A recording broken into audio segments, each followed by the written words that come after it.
BJP ने पिछले कुछ सालों में बहुत बड़ा बदलाव किया है। वो किसी भी तरह की जड़ता से बिल्कुल बाहर आ गई है।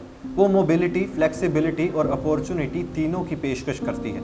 ये बातें शायद आज किसी भी दल में नहीं है। यही वजह है कि वैचारिक रूप से अलग तमाम राजनीतिक दलों के नेता भगवा पार्टी की तरफ खींचे चले आ रहे हैं।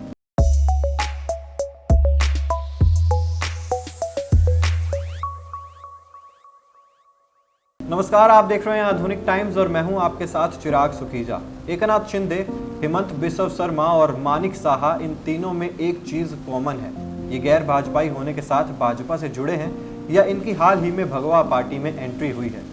इन्हें देवेंद्र फडणवीस, सर्बानंद सोनोवाल और बिप्लब देब जैसे पुराने बीजेपी दिग्गजों के साथ टॉप पोस्ट दी गई है।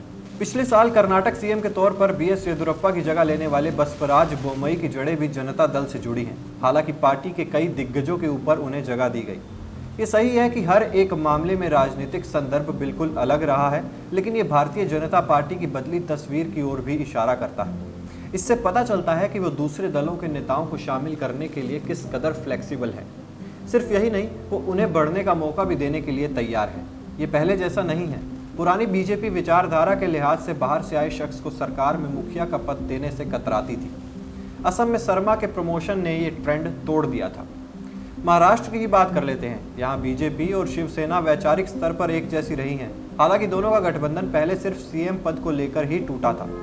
संख्या बल को देखते हुए बीजेपी सीएम पद के लिए स्वाभाविक दावेदार थी, लेकिन उसने कदम पीछे खींच लिए। इस तरह पार्टी ने शिंदे के लिए रास्ता खोल दिया। उसे इस बात की पूरी तरह एहसास था कि उसका ये कदम शिवसेना पर ठाकरे परिवार की पकड़ को पूरी तरह कमजोर कर देगा। महाराष्ट्र में ये कदम उठाकर बीजेपी ने अंदर खाने बड़ा मैसेज दिया। संदेश ये था कि बीजेपी वंशवादी पार्टियों में ऐसे होनहार नेताओं का समर्थन देगी जो हाथ में कमान रखने वालों को चुनौती दे सकते हैं। यही कारण है कि पार्टी ने शिंदे को सीएम बन जाने दिया। इसने शिवसेना में ठाकरे की पकड़ को ढीला कर दिया। विचारधारा के चश्मे से बीजेपी को देखना गलत नहीं है, लेकिन 2014 से उनकी राजनीतिक सफलता में सिर्फ यही बात नहीं है। बीजेपी ने दिखाया है कि उससे जुड़ने के लिए विचारधारा की बंदिशें नहीं हैं। वो दूसरी विचारधारा से जुड़ी राजनीतिक पार्टियों के नेताओं और लोगों को भी अपने साथ जोड़ने के लिए तैयार है। बेशक एंट्री कराने वाले पार्टी के राजनीतिक एजेंडे को अपनाना होगा। इस तरह से जुड़ने वाले लोग सीनियरिटी लिस्ट में कहाँ फिट होंगे, ये बंधन भी टूट गया है।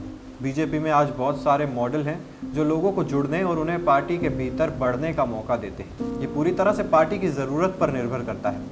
बीजेपी 2.0 का मॉडल 3 स्तंभों पर खड़ा है। ये मॉडल बीजेपी के भीतर भी काम करता है। गुजरात और उत्तराखंड में चुनाव से पहले सत्ता विरोधी लहर को थामने के लिए उसने चुनाव से ऐन पहले मुख्यमंत्रियों को बदला।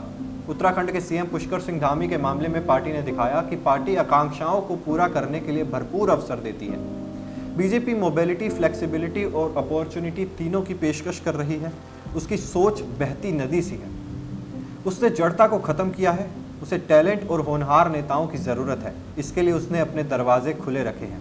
अवसर और तरक्की के लिहाज से ये सभी बातें बीजेपी को आकर्षक बनाती हैं और शायद कहीं ना कहीं लगातार सफलता का कारण भी बनी हुई हैं। फिलहाल इस वीडियो में बस इतना ही। देश और दुनिया की तमाम खबरों के लिए आप देखते रहिए आधुनिक टाइम्स।